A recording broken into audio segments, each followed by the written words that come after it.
All right. So we are going to start recording our Google training on Gmail and calendar. The first thing that we are going to do is go into our Google Classroom how-tos and trainings. If you don't have access to this Google Classroom, please let me know so I can get you on it. And if you do have access, go in it. All right. So what I want to go ahead and do, I'm in the classwork section. I am going to complete this Google KWLA. So I'm going to go ahead and open up the KWL. And this is a strategy you guys can use in your own classroom, right? So K, what I know, W, what I want to know, L is what I've learned after you've given the material.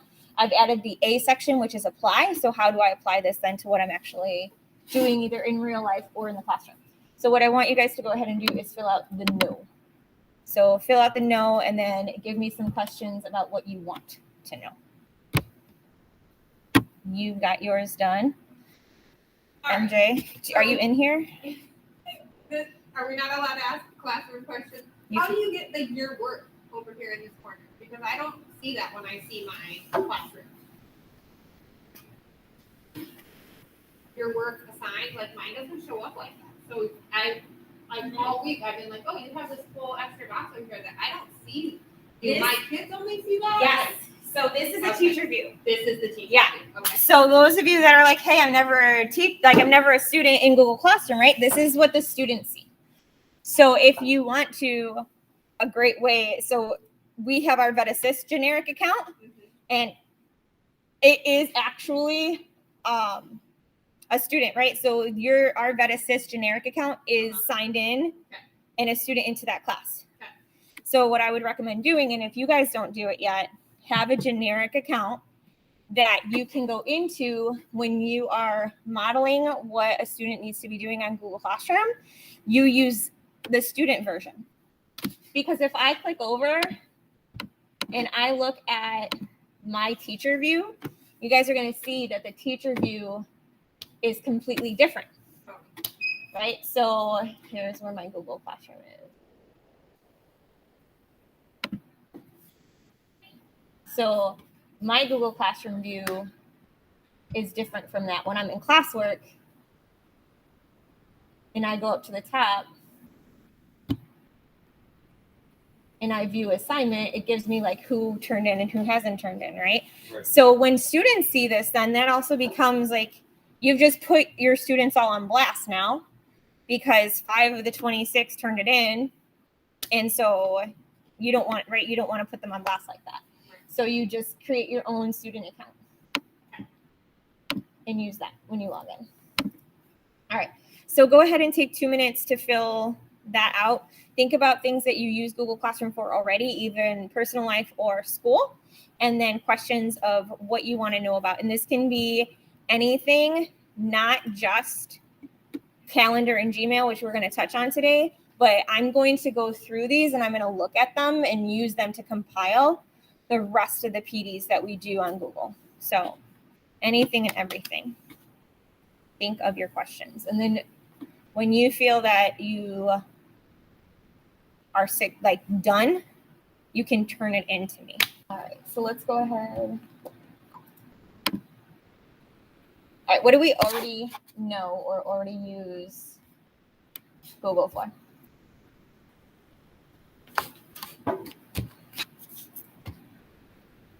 Go for it. I know a little bit about Classroom. Okay. I know a little bit about Gmail. What do we know? What's a little bit about Gmail? What's your little bit? I know how to send and receive emails. Perfect.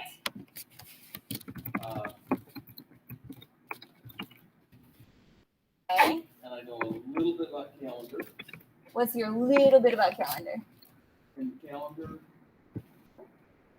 well, you're in the Classroom right now. Sorry, I meant to write calendar. Oh. Okay. I can set up certain things to happen. I have something coming up in February where I have a 3-day training session. Uh-huh. And I can't just choose those 3 days these really easily. It wants to do it either every day Or repeating. or keep repeating. And it's a one-time 3-day thing. Right. Okay. I'm glad you asked that because I'm going to talk about that today. And I probably spent 20 minutes the other day swearing at the computer in my head. So would you say that it's fair to write how can I duplicate an event over multiple days? Yes. Beautiful. I like that you agree with that terminology. All right, MJ, what do we got going on? I know you're struggling on Well, this. why is it telling me it's syncing offline pages? How can I continue to edit my document once I turned it into? You can't. All right. So see, these are all, and this is actually one reason why I want to record and do this together. Can you So unsubmit? yes. I did So unsubmit, but now it's like syncing offline changes. so I'm going to show you guys the teacher view really quick. So in the turned in, right? I know Ken turned it in. MJ said she turned it in. But then I unsubmitted it because I wanted to edit it. Yep. Where are you, MJ? There you are. Now I'm going to go in and just double check and make sure you have editing rights. And this is something that, right, you can do with any and all of your files when you're in Google Classroom. So it's assigned. It's going to load up. It should give me my pane up here of what everything's at. All right. So here's all those options to edit. I can now take this and open it in a new window. And this is going to open it like a Google Doc. It takes it out of the grading pane and gives me the actual Google document, which I can now make sure I can share it back with her if she doesn't text. So I'm going to go to share as soon as it loads.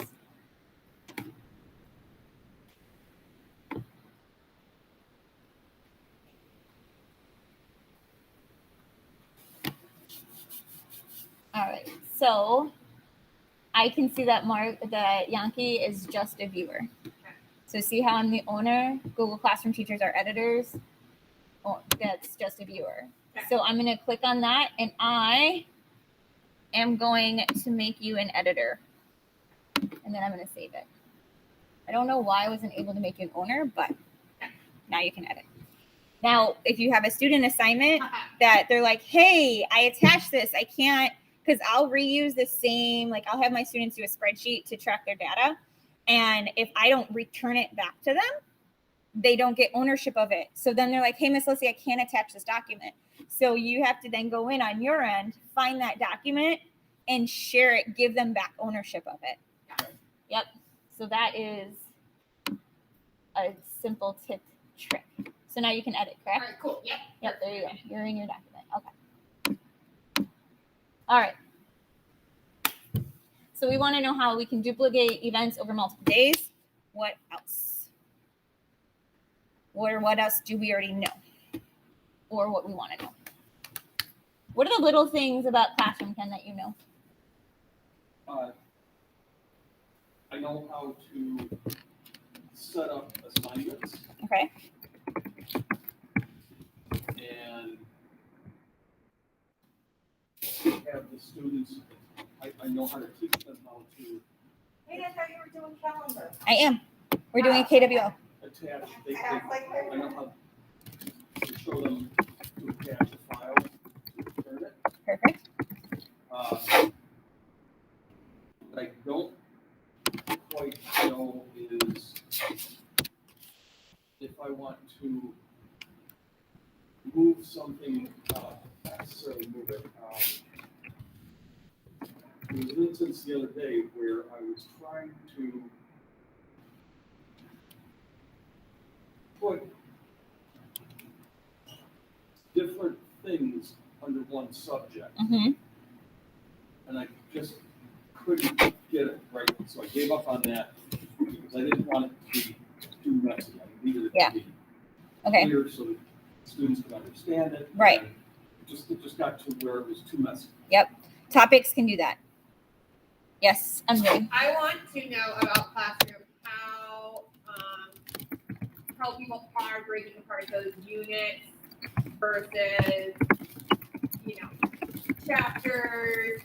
I've been doing weekly because it's a attainable goal for me, and it's at least something that the students have.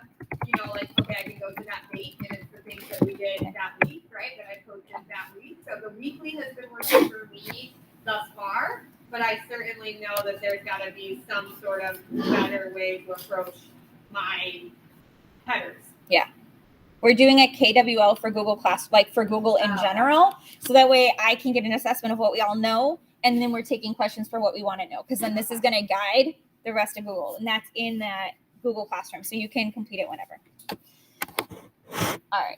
What do you want to know about calendar, Janine? Oh, well, I really want to know about Or anything. the email forwarding thing. Perfect. Great. With us switching over our emails, how do we set that up? Mm-hmm. So from Outlook to local ACC. Yeah. Yeah, I got you on that. Everybody's getting a really annoying message from me right now. Also,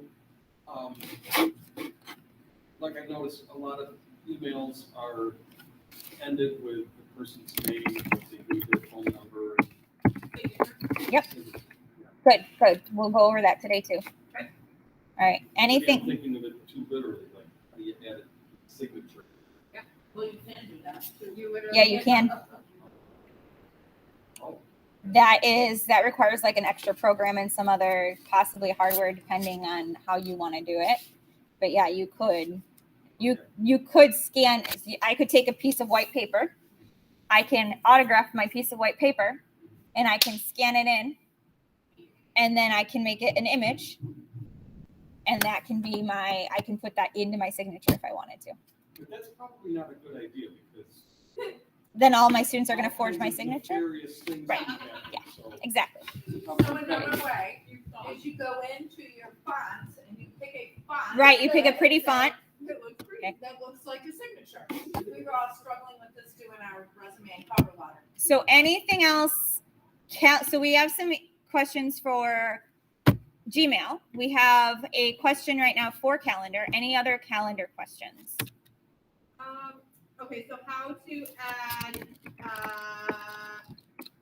not just how to duplicate, like how to add the event, like what events are appropriate to add, I guess. Who sees it?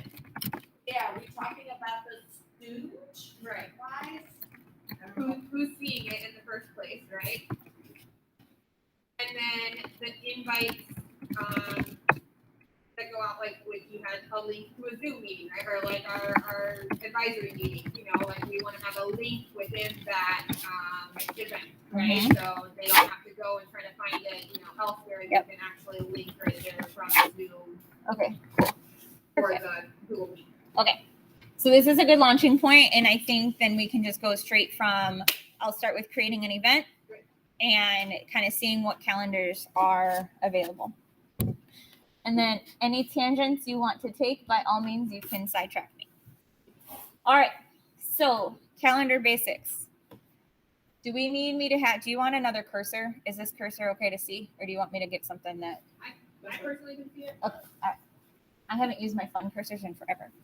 All right. So calendar basics. Left-hand side is going to be all of your calendars, right? So I've got Miss Alessi's calendar. These are the things that are attached to my Wilco ACC account. So everything in gold is attached to my account because that's the color I chose. As soon as I click it back, my events come back. So that's how I can toggle right and see different calendars. I don't need, as soon as, look at the little ones, that's my classroom. So this is kind of cool. It shows you your assignments. So each Google Classroom I have, whenever I post an assignment, when I have a due date, I'm going to be able to see that calendar in my due dates here. And the students can see that as well on their calendar. So their view of their calendar, they also get to see this in their Wilco ACC account. So when your students are like, I didn't know when that was due, you can be like, it's in your Google Calendar. You should have checked it. You also got an email about it like 6 times that it was due. So that's in there. I can change the colors of any event. So if I right click on my calendar It lets me RSVP if there's an RSVP to it. It also lets me adjust the colors. So if I want to make that particular event purple, I can. But everything for me is in gold. Now notice when I do change that color of the event, that far left-hand side is still gold. That's letting me know that this particular calendar, Miss Alessi's default color for her calendar is gold. That's what that's telling you. All right, we good with that piece?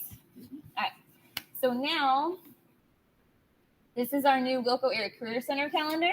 That's in blue for me. You guys should have that. If you don't, let me know. So mine's in other. How Yep. do I add that up to mine? So see, so I can just do the checkbox Uh-huh. and then it'll add it. Yeah. It doesn't add it.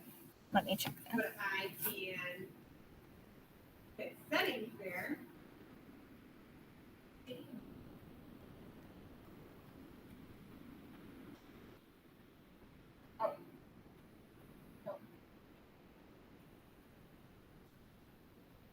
Yeah, it doesn't, because you're still gonna be able to see it. So it doesn't matter. It doesn't matter. Okay. And I think it's because you don't own it. Like it's not. So you're an editor. I'm an editor. You're an editor. Yeah. So it'll be in other. So it should be in other calendars for you as well. So bottom. No, you don't have it yet. So I will get that out to you right quick. Actually, check your Outlook email. So can you go to Outlook, and then in the search for calendar. You get the logo CC phone, so you logo there. Okay.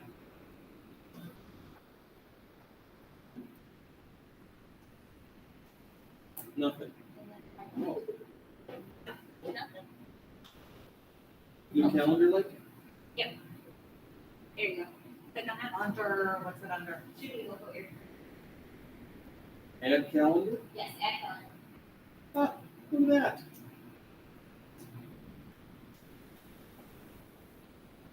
Go to your Outlook.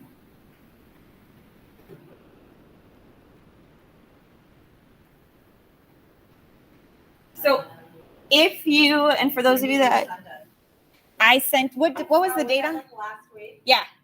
So if you do not see this Wilco Area Career Center calendar in your other section, you're going to go to your Outlook email and you are going to search for calendar from Alessi and you'll see a link. Click on that link and then select add, and then it'll add it to that, your Google Calendar. So, good there? Hold on. Yep. Now, Oh, I got you, Janine. okay, let's see, can you add calendar? Yep. Click on the link. Yep, just click on the link and then it's automatically going to prompt you to add it. Okay. So then just add it. All right. Now, the Google Calendar training or the challenge, the Google training is in here. So when I click on it, I can actually see that it's already populated with a Meet link. So this is the Meet link I'm using, and it's going to be the same exact Meet link every single time we do this because of how I created the event. All right. So let's go ahead and add an event, and then we can mess around with how often that event is. So ostensibly, I can click on that join the Google Meet. Yeah, you can join the Google Meet right now if you wanted to. So anybody who's not here right now can be on the Google Meet. And I'm recording it. So now the cool thing that happens is that because I'm recording this Google Meet and it was generated from in here, when I go back, the recording is actually going to be in this event. Yep, it's embedded in the event, which is something Janine and I found out when we were doing our virtual class sessions last year, which is one reason I think we always generated our Meet links from our calendar, because whenever we record it, it saves it automatically in here. I don't have to think. I don't have to go anywhere. It's here. So you were using Meet. We were using Zoom. 6 to 1, half dozen the other, but I'm a Google, right? I'm a Google person. Yeah, but the question is, why would you use Zoom when you got Right. Meet? It's already integrated into your class. Yeah. some of us stuck with meat just because you're right, it was right there. Yeah. But then there was an issue because students, like all their homeschools were using Zoom. So some people Yep. ended up reverting to Zoom just For the because students. of Mhm. the students. Yeah. Correct. All right. So we are going to make a new thing. All right. So to make a new event, I just click anywhere I want it. Doesn't matter where I want it. So, Ken, what's the name of our event that we're going to make? Oh,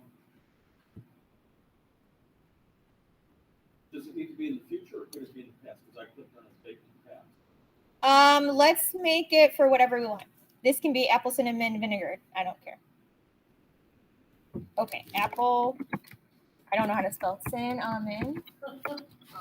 Thank you. Apple cinnamon vinegar. Okay. That's good up until the vinegar. Apple cinnamon vinegar. Okay. So as soon as I create the event, I have a few options, right? I don't even have to go anywhere outside of this. So event, focus time, out of office, task, appointment slots. Google has done a few new things for us. This focus time is Google's attempt to have you look at more mindfulness practices and giving you time to set aside in your day to focus and kind of regroup. Out of office, that's going to then send a flag to anybody who can view that you are going to be out of office at this point. Appointment slots is something that we don't use as a school, but you can set up in your own classrooms. And that's something that if we are interested in appointment slots, we can dive deeper into that. But that is definitely more of a, I would say, specialized skill with calendar, right? So that's more of an advanced skill is the appointment slots. And this would be great if Plainfield goes on remote or e-learning. Then you can actually have the Plainfield students start to set appointments with you for when you want to do virtual sessions. Or if you have people doing cars, right, you can set up appointment slots for when your cars are going to come in and get checked out. Go for it, Ken. You don't have focus? I don't see focus time. I see reminder. Oh. So I see focus time. I see out of office. Well, I see event, out of office, task, reminder, and appointment. Oh, are you on an actual, like you're creating, look at my screen. I'm like on creating an event. You have to be on, you're actually creating an event. Yeah, no, that's what he did. Oh, I don't know. This Yeah, is so different. let's see. Because he's on month view. Oh, Oh, I need to be on week view? I'm on day. No, because Today. I'm on week view. So, all right. So Ken and MJ have different views. Yep. So this is something that is probably in the admin setting of This things. is a coding thing. Oh, that's so weird. So Ken and MJ. So you don't have focus time. Nope, and I see reminder. Okay, it's reminder. There's not a way for any, because mine is on daily. But you're an we'll go in it. I'll look into that. But yours has, and Marco, you see what I see, right? Yeah. Okay, so this will be interesting. All right. Appointment slots, advanced. So if you want to get more advanced later, boom, we can go there. Well, there's a drop-down box at the top, and they changed their drop-down box. What drop-down box? It has nothing to do with the view they're in. Yeah, no, it has nothing. You sure? Because look, I was in week, and I'm in week view, you're in day view, and we have the same view. No, mine is different than yours. Oh, what I'm seeing underneath is the same. Right. I see what you're saying. Yeah. So, and I like the week view. In my week view, all right, sorry, I'll get to that later. All right, just remember me to remind you about the weekly view. Okay, so we said apple cinnamon. Apple cinnamon. All right. Now, what did yours? Okay, wait a second. What did yours say underneath when you were on your creating your event? I said you do focus time. Yeah. Okay. There it says reminders instead. When I changed my view to weekly, Mm-hmm. what shows up underneath is different. Mine shows up. Hold on.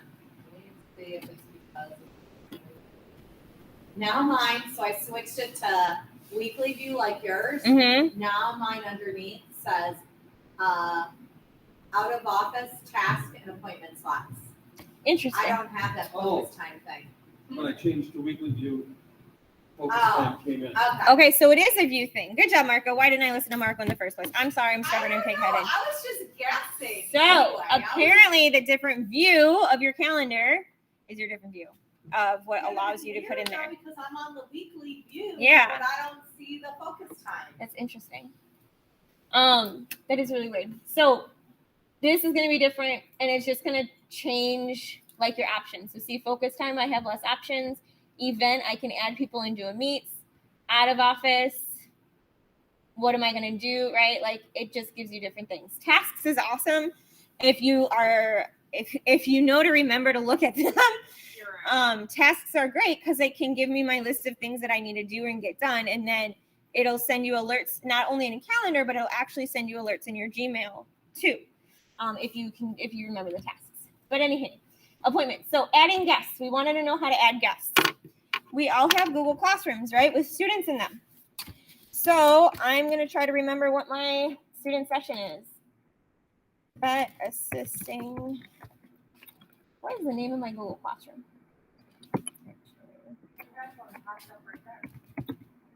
Okay. So 1_vet assist.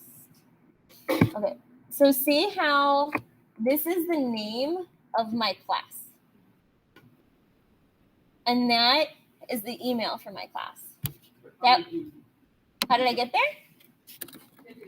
So all I did, I'm in the event, right? Down here it says add guests. I click on add guests. And I'm just going to start typing. I know, and this is what you guys might not know, is that I can invite my Google class, my whole class all at one time. It created the list of emails for you. It creates it. And I'm going to look at that, everybody to look at. So before I go into the view more options, add conferencing. Add conferencing, I can choose the Google Meet or the Zoom. Are we there still? Or are we trying to play around with the emails? Okay. Because I'm going to show it on the bigger screen, so there's more options when you do add guests on the bigger screen of it. So I don't really add guests here. I'll wait and go to the big options. But add rooms or locations. So location, we know I can put my address. I can also put schools and things. Rooms is something that if you want to have your room be a room on our calendar, we can create that. So say we wanted to know when we were doing board meetings in Marco's room. We can have Marco's room a room. Or we can even have the MP room be a room and like sign it out. Here's your descriptions and your attachments. So here now is my attachment. All I did was click on add attachment. Automatically brings me to all my options. So if I already created a meeting minutes or an agenda, this is how then I would attach that there. So that's that piece. They also added this new create meeting notes. And I honestly, It creates an adopt immediately. yeah, but I can't open it, so I don't really know how.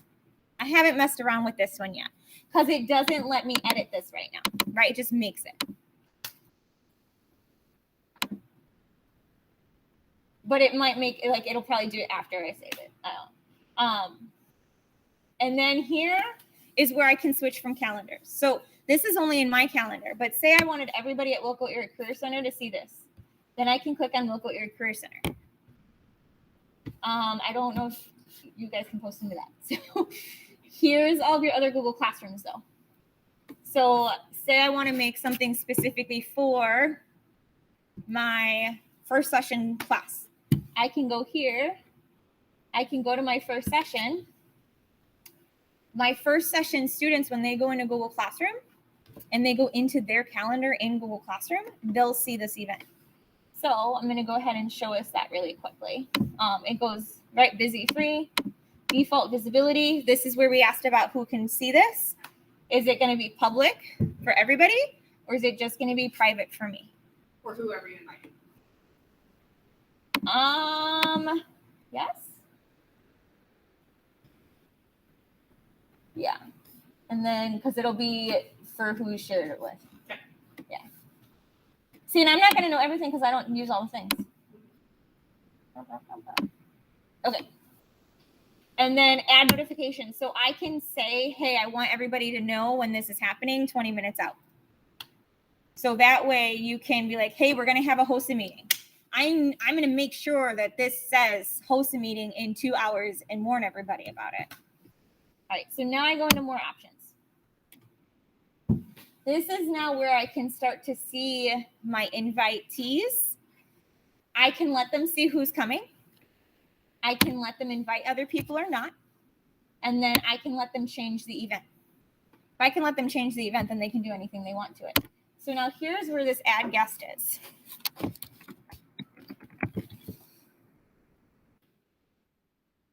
All right, so now if I click on here, it gives me, it automatically generates a classroom group.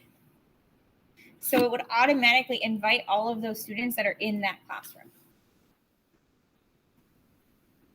If I had a Google Classroom for my student organization, it would automatically invite everybody in that Google Classroom with that student organization.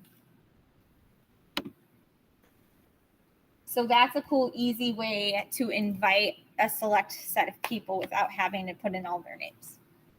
Otherwise, I can do it. I can put in Johnny. Oh, that's actually one of my old students. All right, and then if they have another email in the system, it'll pull that other system email. I can now, here was that add attachments. Now here's where I can add a link, and I can add another document and change the font. Questions about anything in here? So like when I'm adding a guest and it's like auto-generating, what if I just know it's not somebody who's going to be auto-generated from local ACC's list? I can add it to their email. Yep. So if I use John Edgar, see how it gives you an asterisk? Yeah. And it says calendar cannot be shown, and he's outside of your network. Okay. And so that it'll just warn you, and it'll say invite anyway, and you say yes, invite this person. Yeah. So that's all you do for that. And then here's some more, like so here's your settings for your Google Meet. I can copy this, and then I can post that into my Google Stream. I can post this on Remind. That way the students can have the link. So, hey, I almost did this with Janine, where I could have copied my Meet link and been like, hey, just join us online because I know you have a student right now. Okay. Apparently, you can mess with your video call out, your things. I always do quick access. That way I don't make it that the host joins first, but here's where you get to do that, the option, right? So only people invited by the host can join without asking. Host must join first. But that's if I click. So when it's turned off, this is going to happen. So if I want to limit who's on, I don't do that because I know that my students have multiple Google accounts, and chances are their computer is going to automatically switch them back to their other account. And I don't remember who's clicking and who's not, right? So I'm not going to pay attention to that, so I don't mess with it. So that's that. And it gives you a phone number as well. So like when we were having internet issues and the internet would go out in the middle of a Zoom or a Google Meet, I would be able to then just call in, and then I could continue the class. And students that don't have good Wi-Fi can do that as well. So buffering the constant issues and they should call it. Yeah. Yep. And then you just get their phone number. All right. So we're going to say that. Ken, when did we want apple cider vinegar to happen? We want it to happen on January 25th from 9 to 10 a.m. January 25th. Okay. From 9 to 10 a.m. Okay. Does it repeat? Yes. Okay. It repeats the 20. It starts on the 25th, same time on the 26th, and the same time on the 27th. Okay, cool. So what I'm going to do is I'm just going to say this, and I'm going to say it doesn't repeat. Because you're right. If I go here, what I'm going to need to do is go to custom. Right. Okay. Try that. So I can go to custom. It's going to repeat. What's January 25th? Is that a Tuesday? Yeah. So it's going to repeat Tuesday, Wednesday. Instead of repeating every week, it's going to repeat every day. I can repeat it every day. After, how many times is it going to happen? I want it to happen 3 times, but this is where you have to do your math.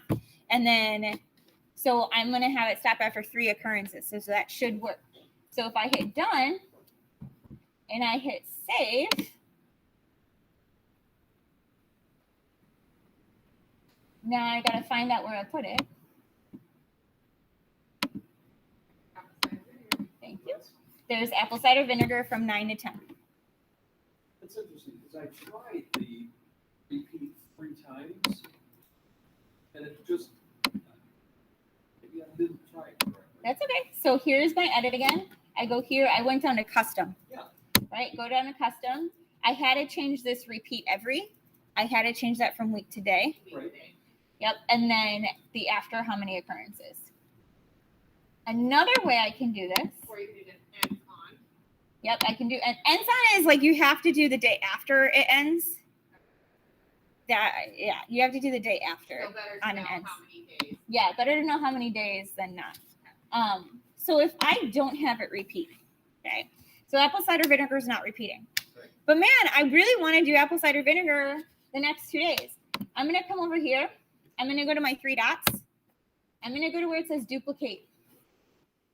I duplicate my event. It gives me all of my same settings that I had. If any guests were invited, it gets the guests over as well. Now I'm going to change. It's not on the 25th. This one's on the 26th. Now I'm going to save it. Everything I had in there is the same. I'm going to do that again because I want it until the 27th. So I'm going to duplicate it. Boom. Change the date. This is actually how I had all of my Google Meets have the same exact link for every single day of my virtual meetings because I just duplicated the events. And I duplicated the events not only between calendars. So here now it's all on this one calendar, right? But now I want to add this event to my personal calendar as well as the calendar that all my students are seeing. So now I'm going to copy it to Miss Alessi. When I copy it to Miss Alessi, it keeps the same exact Google Meet information. So it's really nice when you want to have the same link and get something out there for people to come in. And then, again, same stuff. Now, when I save it, I'm going to have it on my calendar twice because the gold is my personal calendar.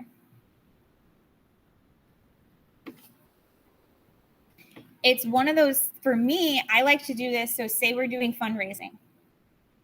I will take my fundraising and then I copy it to all of my class sessions. So then my class sessions, and if I do it to my class, they're going to be like, what did you put on here, Miss Alessi? Right. So now my FFA calendar is there. Boom, boom, boom.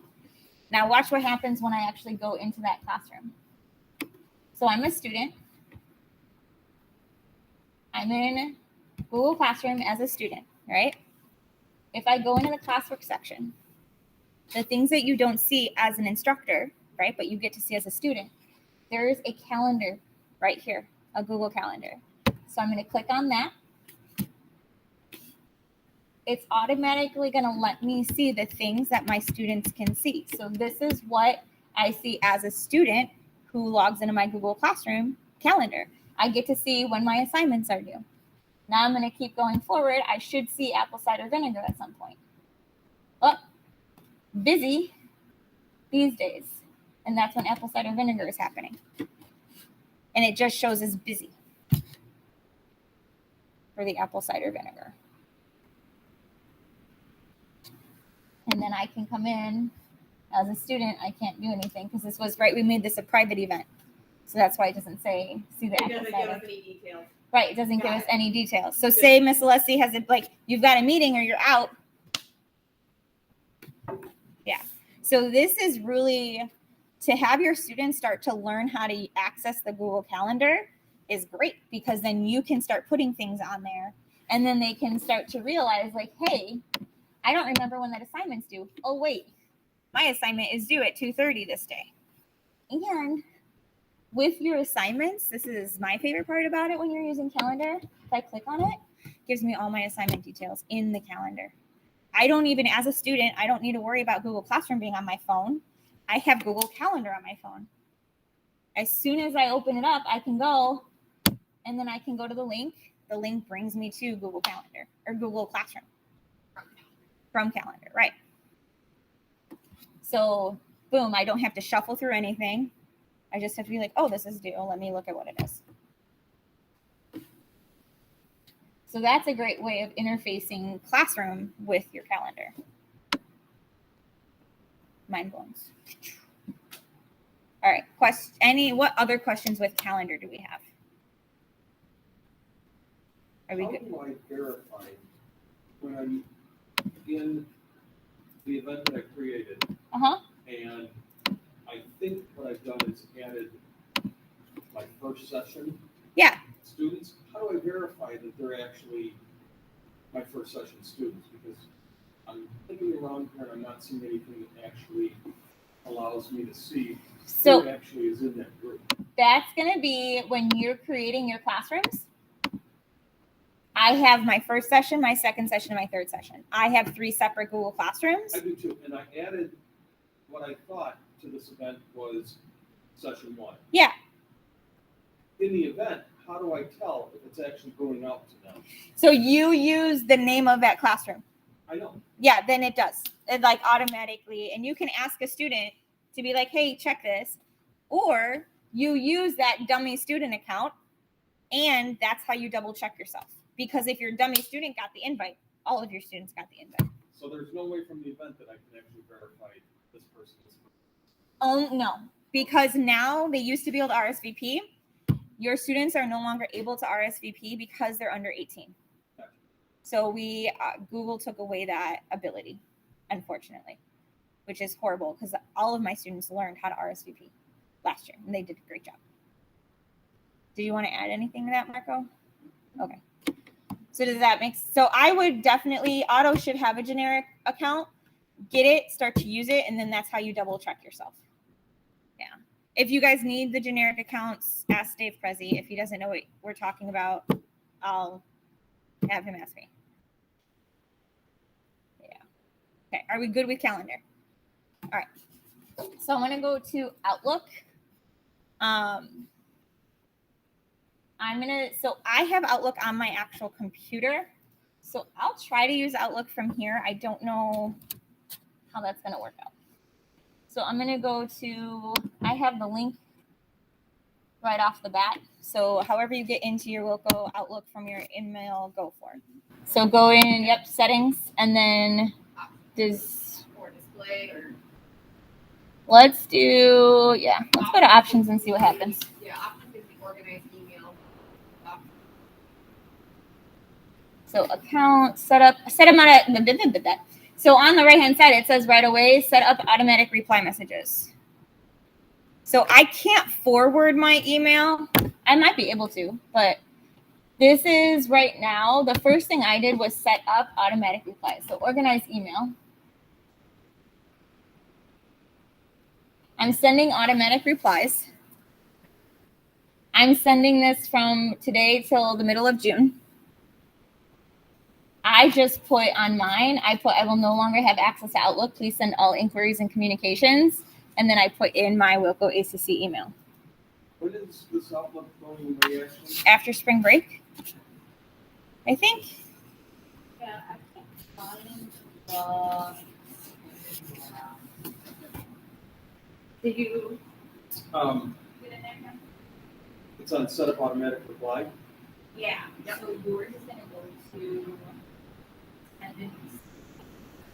And then How did you hyperlink it? Just do the Above it?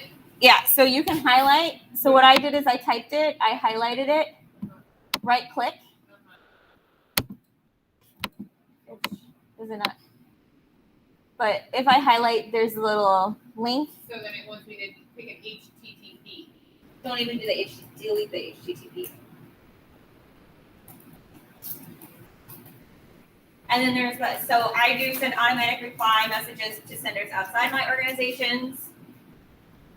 So And I But do. now, for the meantime, so that we get used to working with Gmail. Yeah. We could do automatic forwarding, so anything that comes through to. So we Outlook. cannot forward from Outlook to our Gmail, I don't think, Oh, because that is a service you have to pay for. oh, okay. So you can just send on that automatic response. So yeah. Sorry, so what were we supposed to pick? Send automatic replies. To outside my organization and send replies to all external senders? Yep. Okay.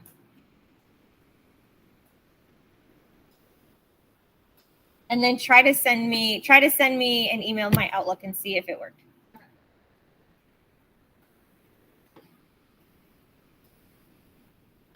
Are we supposed to have any?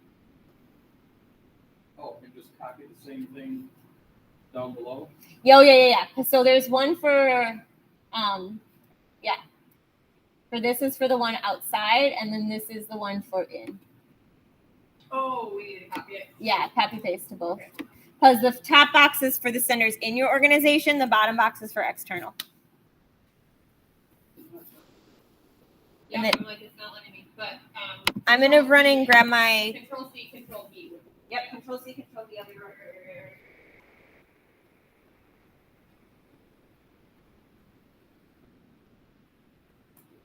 I learned something. How'd that work for you? Yeah, no. I did not know Control C and Control V. Yeah, no. Oh, Miss have Alessi is. Jennifer give you a shortcut list. Oh yeah, Like, Miss Alessi's like. I she's was got- never into shortcuts. My son always knew them all, and then finally, I was like, okay, I gotta get on board with this Same, crap. right? Like, Yeah. I know. Well, I I've was always behind the been, times. right click and then the Right. dialogue menu comes up or like the drop down menu.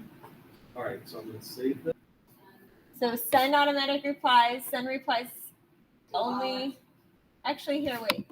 Only to senders on my contacts, or to Do all. I did it all. Okay, All right, that's try it fine. again, MJ. So I unchecked. Oh. Yeah, try it again. I unchecked the date, Yep. Yeah. so that makes it effective immediately. Immediately. Right. Wait, what day? So it says there's During a. this Oh, time yeah, period, I just I unchecked didn't, it. I didn't check anything. Okay. Yeah. Okay. Got it.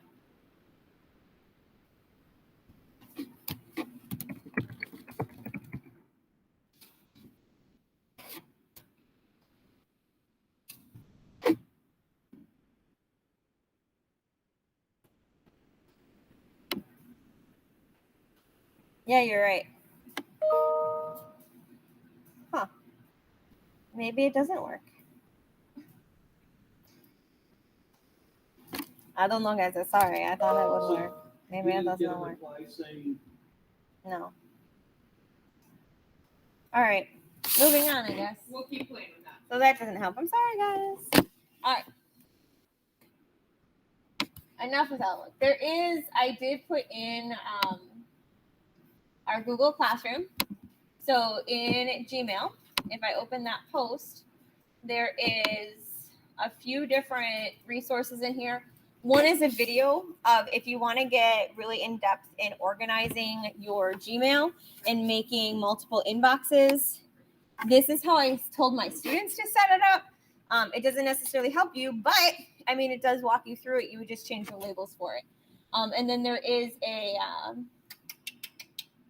I did the tips and tricks for going from Outlook Calendar to Gmail, not for your email. But there are some different links in there for you to look at. So Gmail, let's go ahead and log into our email. So go to our waffle. And I want to set up a signature, right? Oh, templates. I want to talk templates first because then if you have to go and you already have a signature, you can go. I want to do templates. Templates are phenomenal. So if we have a thing, and I'm going to go to my account. Hold on. I'm going to switch screen just to double check what I'm actually is in my email.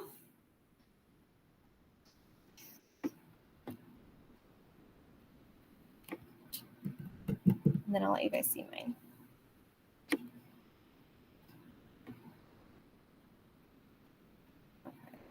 Okay.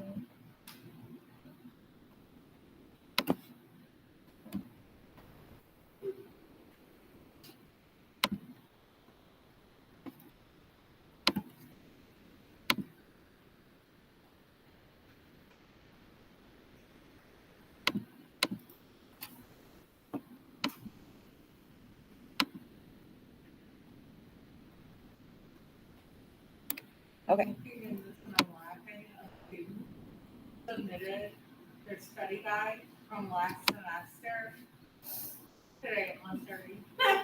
I'm like, what the hell is this? Good try, good try. Study guide. And I'm like, oh my God, you just submitted it. So I've got a few things in Gmail. To the left, I have my chat window. This is awesome if you're in a different room, but you need to communicate quickly. The person that you're going to be able to communicate quickly to is there. But be forewarned, your students also have access to this and they know how to use it. Then you can set away. This away is associated with that chat. Well, like if I wanted to talk to Marco really quick and be like, hey, Marco, are you having internet issues? Even though that would be pointless because it's over the internet. But you can do that there. So now I'm going to go to settings. So I go to the cog. This is the first thing you get. This lets you see default, custom, compact as far as the density of things. And then themes. Now I can start to prioritize what my inbox actually looks like. I use priority because then I dictate it. You can see all of my things here, right? So I have labels, I have unread, I have my student contacts, I have everything else. So you're able to tag emails and then it automatically clumps them into a spot so you can see it more easily. So you tag it after you open it, or So what I do with that, so go to search all conversations. I always make so I started to since last year. I have my students, if they have an issue, they send me a message with SOS. So if I do a search with SOS, that's how I know that I need to read this right away, right? Like if they have an issue. So I type SOS in here. There's a C search options. I click on that. It lets me create a filter. So I'm going to create a filter that the subject, I go to subject. Can I do that?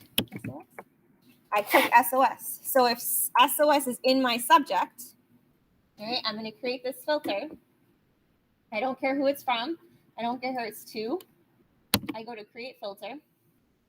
It lets me skip the inbox and archive it right away. Well, I don't want to do that if it's an important student communication. I don't want to mark it as red because then it's not going to be bolded anymore. I can star it. I can apply a label. Your labels are also in this left-hand side of how you categorize your emails, right? Like your different mail folders. So I have student contact 2021, right? Or this is for this year. I could, if I wanted to, make a new one that was SOS. So I can go new label. I can nest it under something, right? So I can nest it somewhere. So here I already did SOS. So I have the 21-2022 school year, and then I have it nested in SOS. I can nest it under there again and go super SOS. And then I create it. It lets me know 0 student contact /SOS /super SOS was created. Say I wanted to forward this. So say I don't have my local ACC connected because I don't. I want this to be forwarded to my personal email. Only adults can use the forwarding now. I think that's something that's changed for students. So like I try to have students forward it to their like other one, and you can try to have them forward it to their other ones. But I go here, it's going to make you do like, now I have to get out my phone and now I have to do the thing and the thing. But put in add a forwarded address. Where do you want it to go? And that's going to then let you ping those specific messages. Not all of them, but those specific ones that have that label. So that's good for there. But then it takes you back. And then like I lost where I was. So I created the filter. Boom. Label. Where did we put it? Super SOS. Yes, ma'am. I I foresee in this couple of months having to, asking you to maybe do this for everyone, since we all have to switch over to the ACC. Yeah. ACC. I think a small amount of people here, sure that everybody else would be helpful for them to kind of organize their email. Yeah, absolutely. So like with the student, everything students into different labels Yeah. that they kind of separated. Yep. I know I did that a couple of years ago, or last year or something, like a couple of years ago. But, you know, sometimes you do it and then you forget how you Right. did it, so I think it would be helpful for all of the staff. Yeah, to be absolutely. able Yep. To go through that, so if you wouldn't mind doing. Yeah, not at all. Yeah, Absolutely. and like I have a label that's like student submissions, but those aren't going Right. And to a that's separate folder. I'm just Right. labeling them. And as this that, so is- I'm missing that middle. right. So the Middle labeling piece, I can label, and labeling is something different, right? So you may want to create all of your labels first to decide where you want to organize things. So your labels are used for organizing where your emails are, like where just how I'm going to label, how I'm labeling my emails, right? This is to create that filter to have those specifics. They're actually So they are it's literally- actually- they are actually filtered into right. that box. And then I can do, right? So remember, and this started all from that search option of SOS. So I already searched for SOS in my inbox. Yeah.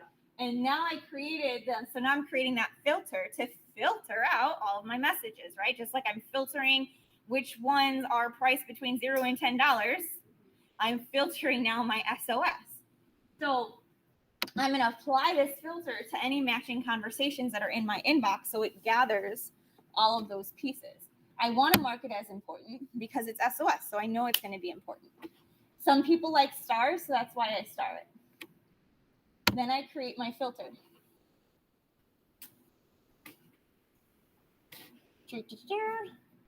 You can see this is my filter now. All of these emails are in that for Super SOS. Now I go back to my inbox, and it's probably gonna, here's my unread still. And then here's my email preferences. Here's my filters. So this is how I can filter all my emails. I have a filter for custom ink. Anything that I get for custom ink goes to the custom ink section. And that automatically goes into this side. So the reoccurring type of thing, Yeah. you really want to try to filter out so you're not clogging up your unread Right. inbox.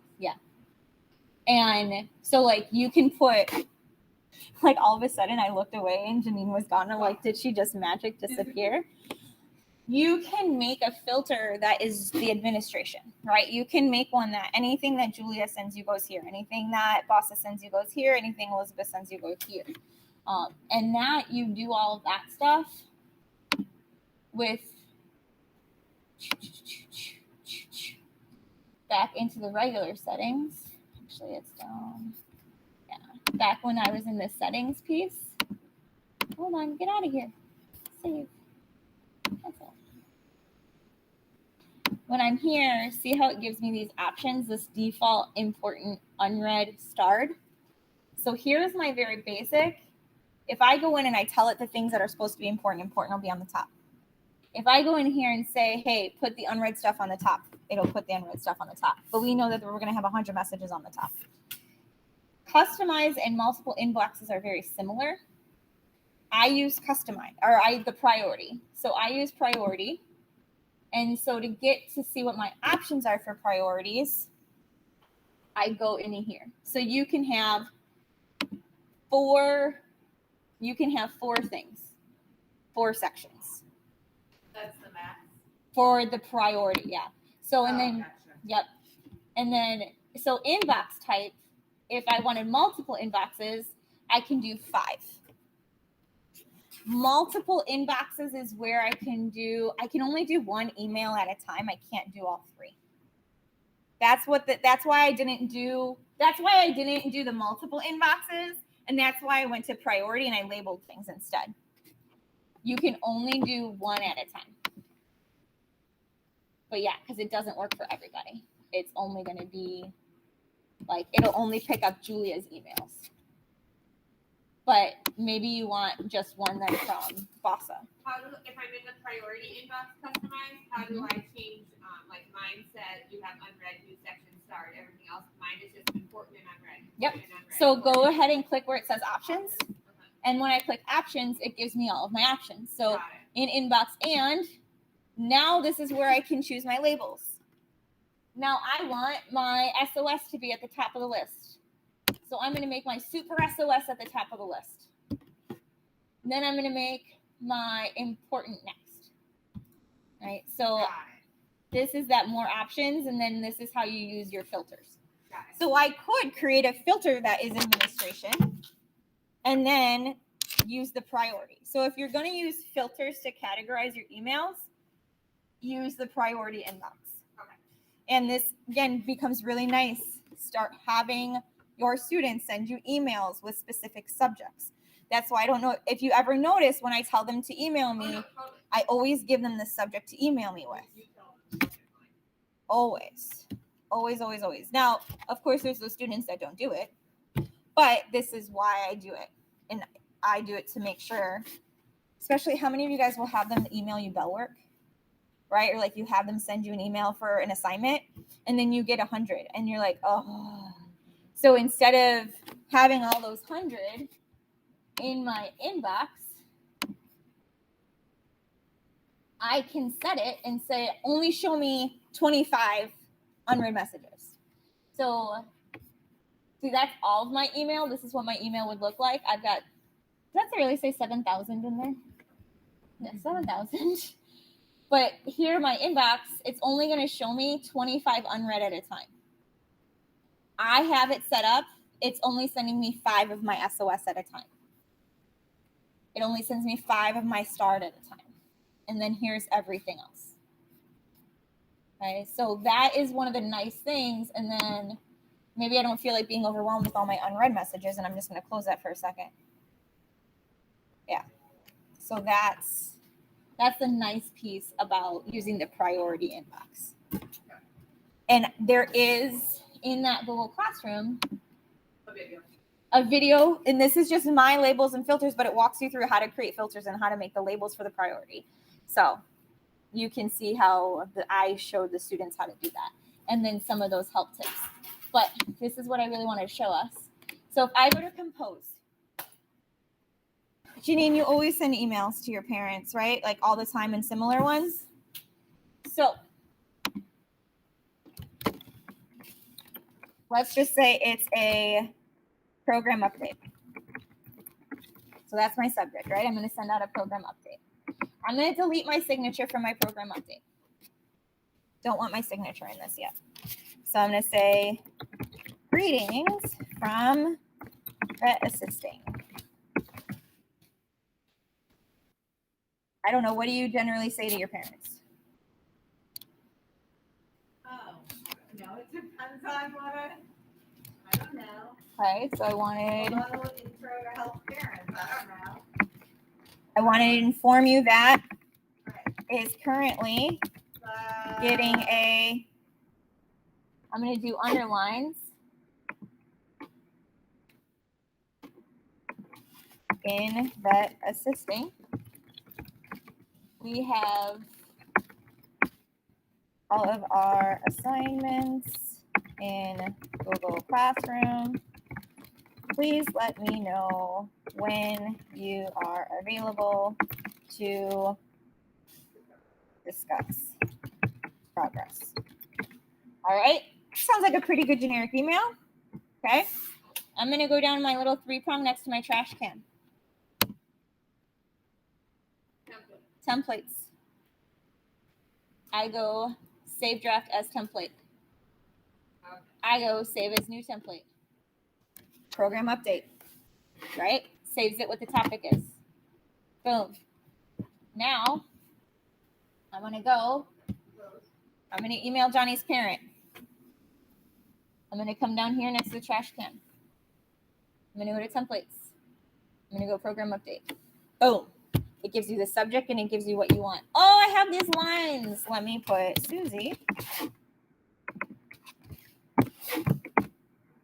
Now you don't have to sit and type all of the same exact email over and over again.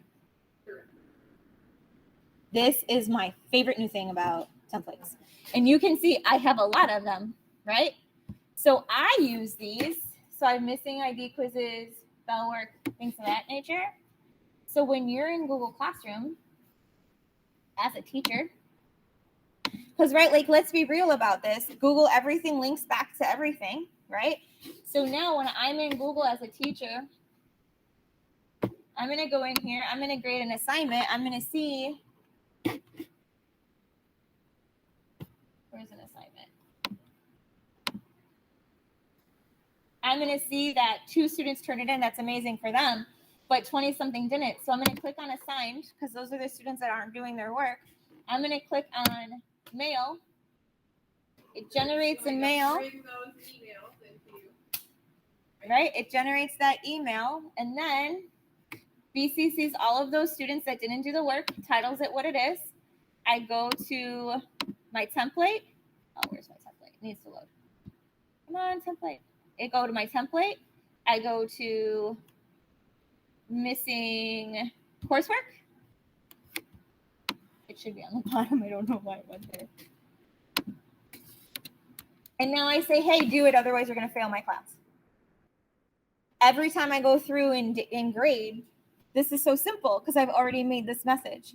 And I bold for me, this one I make completely generic.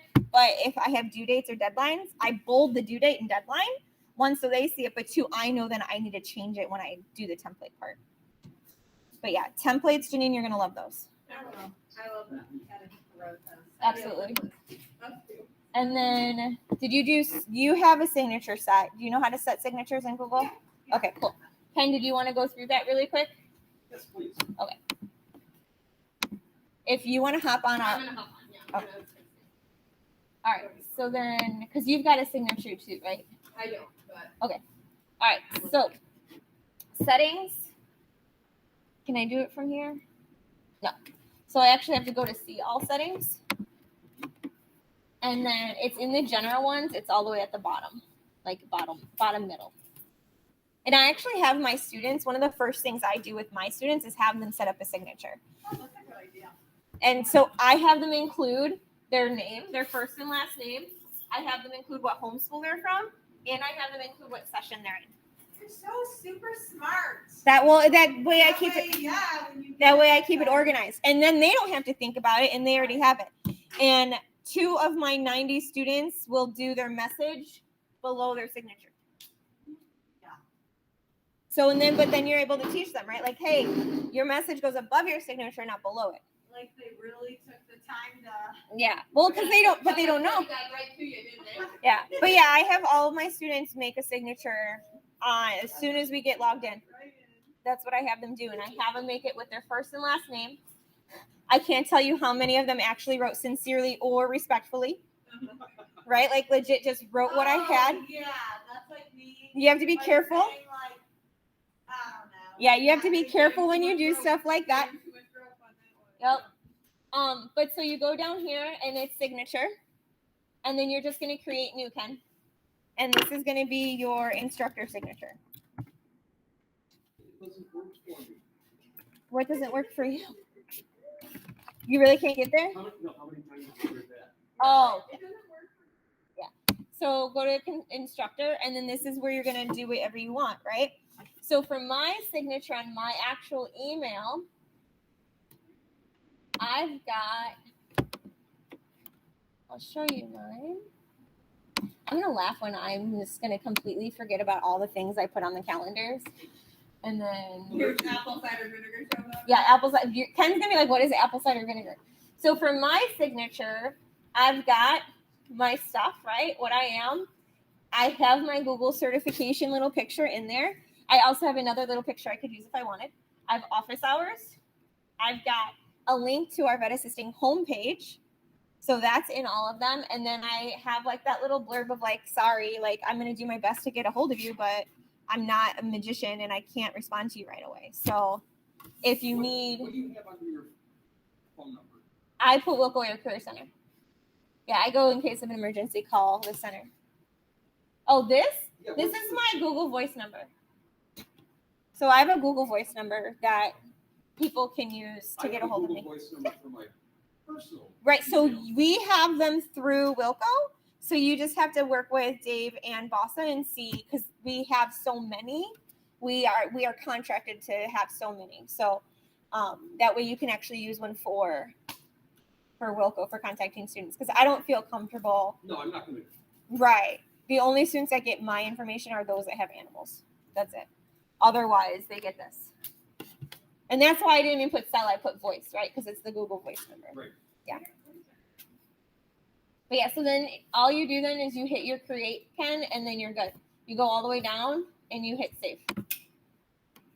And that's how you create your signature.